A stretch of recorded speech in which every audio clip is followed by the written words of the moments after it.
നാടൻ റോസ് കൊണ്ട് ഒരു ഗുൽക്കന്താണ് ഞാൻ നിങ്ങൾക്ക് ഉണ്ടാക്കി കാണിക്കാൻ പോകുന്നത്. അതിനു വേണ്ടി ഒരു 10-15 നാടൻ റോസ് ഞാൻ ഇവിടെ പൊട്ടിച്ച് വെച്ചിട്ടുണ്ട്.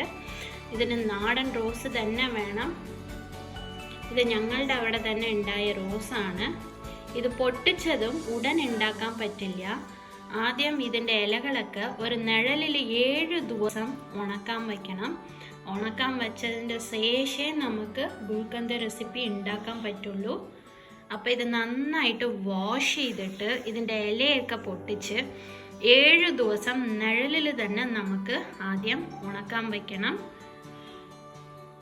അപ്പോൾ 7 ദിവസം കഴിഞ്ഞിട്ട് നമുക്ക് ഈ റോസ് കൊണ്ട്, പനിനീർ റോസ് കൊണ്ട് ഗുൽക്കന്ത് എങ്ങനെയാണ് ഉണ്ടാക്കുകയെന്ന് ഞാൻ നിങ്ങൾക്ക് കാണിച്ചു തരാം. ഞാൻ ഇവിടെ റോസൊക്കെ നന്നായിട്ട്, നാടൻ റോസൊക്കെ വാഷ് ചെയ്തിട്ട് ഇതിൻ്റെ ഇലയൊക്കെ പൊട്ടിച്ച് ഞാൻ ഒരു കോട്ടൺ മുണ്ടിൽ നിഴലത്ത് ഉണക്കാൻ വേണ്ടി വെച്ചിട്ടുണ്ട്. ഇത് വെയിലത്ത് വെക്കരുത്. വെയിലത്ത് വെച്ചാൽ അതിൻ്റെ ഇലകളൊക്കെ കരിഞ്ഞു പോകും. നിഴലിൽ തന്നെ നമുക്ക് ഒരു 7 ദിവസം നമുക്ക് വെച്ചെടുക്കണം. 7 ദിവസത്തിന് ശേഷം ഇതിനുകൊണ്ട് ഗുൽക്കന്ത് എങ്ങനെയാണ് ഉണ്ടാക്കുകയെന്ന് ഞാൻ നിങ്ങൾക്ക് കാണിച്ചു തരാം. അങ്ങനെ നമ്മുടെ റോസൊക്കെ ഉണക്കാൻ വെച്ചിട്ട് ഇപ്പം 4 ദിവസങ്ങളായി കഴിഞ്ഞു. ഇനി ഒരു 3 ദിവസം കൂടി നമുക്ക് ഒന്ന് ഉണക്കിയെടുക്കണം. അങ്ങനെ നമ്മളുടെ റോസ് 7 ദിവസം ഞാൻ ഉണക്കി നിഴലത്ത് ഉണക്കി എടുത്ത് വെച്ചിട്ടുണ്ട്. ഇനി നമുക്ക് ഗുൽക്കന്ത് ഉണ്ടാക്കാം. ഉണക്കിയ റോസ് കുറച്ച്, പിന്നെ വന്നിട്ട് ഡയമണ്ട് കൽക്കണ്ടാണ് ഞാൻ എടുത്തിരിക്കുന്നത്, അത് കുറച്ച്, പിന്നെ ഒരു കുപ്പിയിൽ തേന്. ഇനി നമുക്ക് ഈ റോസും ഡയമണ്ട് കൽക്കണ്ടും കൂടി പൊടിച്ചെടുക്കണം. ഡയമണ്ട് കൽക്കണ്ട് പൗഡറാക്കി ഞാൻ വെച്ചിട്ടുണ്ട്. ഉണക്കിയ റോസും കൂടിയിട്ട് ഇവിടെ ഒന്ന് മിക്സിയിൽ കറക്കി എടുത്തിട്ടുണ്ട്. ഈ പ്ലാസ്റ്റിക്കിൻ്റെ ഡബ്ബ അല്ലാതെ ഇങ്ങനത്തെ ബോട്ടിൽ ഉണ്ടെങ്കിൽ ഏറ്റവും നല്ലതാണ് നമുക്ക് സ്റ്റോർ ചെയ്യാൻ. അപ്പോൾ ഇതിൽ ആദ്യം ലെയറായിട്ട് നമുക്ക് ഇട്ട് കൊടുക്കാം. ആദ്യം വന്നിട്ട് കുറച്ച് ഡയമണ്ട് കൽക്കണ്ട് പൗഡർ ഇട്ട് കൊടുക്കണം. ഫസ്റ്റ് ലെയർ, പിന്നെ കുറച്ച് റോസും കൂടി ഇട്ട് കൊടുക്കാം.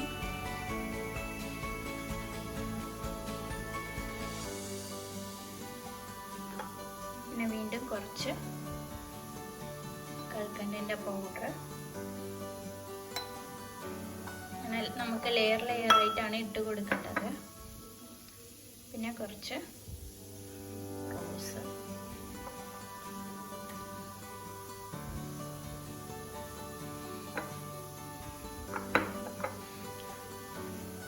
അങ്ങനെ ബോട്ടിലിൽ റോസും ഡയമണ്ട് കൽക്കണ്ടിൻ്റെ പൗഡറും കൂടിയിട്ട് ഞാൻ ആക്കി വെച്ചിട്ടുണ്ട്. ലെയറായിട്ട് ഇട്ട് കൊടുത്തിട്ടുണ്ട്. ഇനി ഇതിൻ്റെ മീതെ നമുക്ക് തേൻ ഒഴിച്ചു കൊടുക്കാം.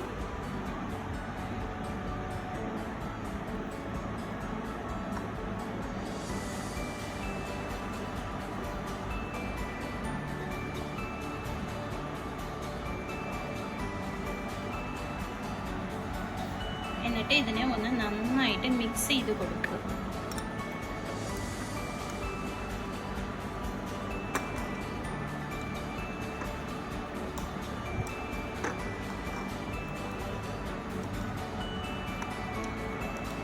നന്നായിട്ട് മിക്സ് ചെയ്ത് കൊടുക്കുക.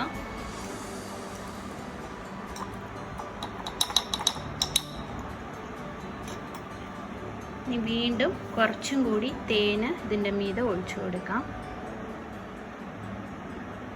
നമ്മൾ കുറേ തേൻ ഒഴിക്കണം, എന്നാലേ ഇതിൽ ഫംഗസ് വരാതെ ഇരിക്കുള്ളൂ. എന്നിട്ട് ഇതിനെ നന്നായിട്ട് മിക്സ് ചെയ്ത് കൊടുക്കുക ഒന്നും കൂടി.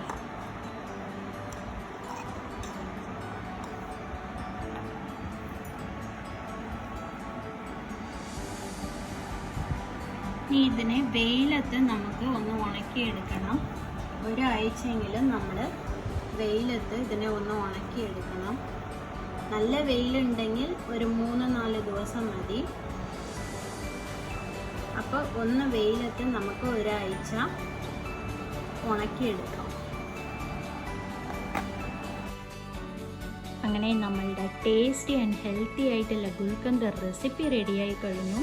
വളരെ ഹെൽത്തി ആയിട്ടുള്ള ഒരു റെസിപ്പിയാണ്. ഇതിൻ്റെ ഗുണങ്ങളെന്ന് പറഞ്ഞു കഴിഞ്ഞാൽ ബോഡി ഹീറ്റ് ഉള്ളവർക്ക് ഇത് റെഗുലറായിട്ട് കഴിച്ചിട്ട് വരാം. നമ്മുടെ സ്കിൻ നല്ല ഗ്ലോ ആയിട്ട് കിട്ടണമെന്നുണ്ടെങ്കിൽ തൈരിൽ മിക്സ് ചെയ്തിട്ട് 1 സ്പൂൺ ദിവസം കഴിച്ചിട്ട് വരാം. അപ്പം നിങ്ങളെല്ലാവരും മറക്കാതെ ട്രൈ ചെയ്ത് നോക്കുക.